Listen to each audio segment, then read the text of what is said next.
Thank you, Chair. Thank you, Madam President of the Council and Commissioner Timmermans. I'm a bit disappointed, I have to say, because, Mr. Timmermans, you said we don't need a protracted institutional debate about mechanisms. I think that is exactly what we need. Because the fundamental rights and the fundamental values that this union is based on are laid down in Article 2 of the treaties.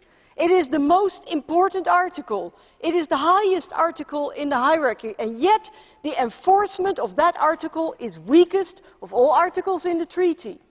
I remember the debates about the Eurozone. We said at the time, oh, we don't need binding instruments in the Eurozone. We have a gentleman's agreement. All the member states will simply have to live up to their commitments. Well, we've seen what that led to. I think it is about time that this European Union, that is developing into a European Union, a political union, dotes itself with the instruments to enforce those values that it is so proud of. We shouldn't only be talking, not only words, no matter if they're in 5 or 6 languages, dear Commissioner. We should have action in all the languages.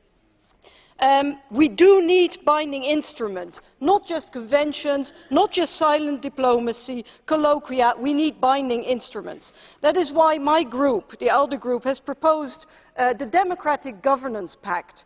We've offered it to the Commissioner, and we've been debating it since.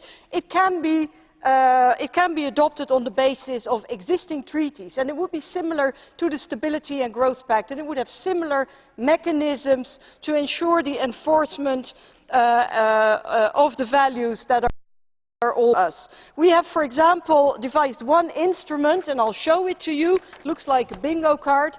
It's actually a scoreboard.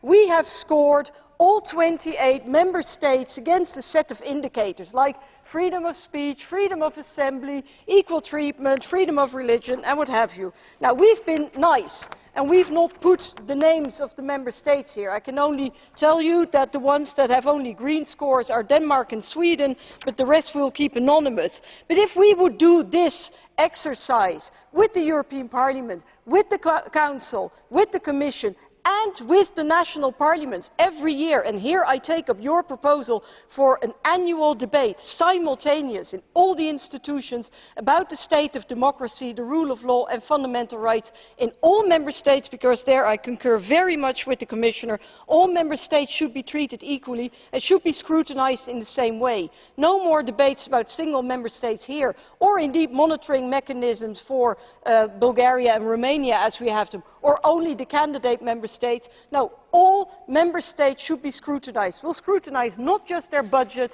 We don't talk only about debt and budget deficits, but we'll also talk about the enforcement of our shared values and make the European Union a community of values. Thank you.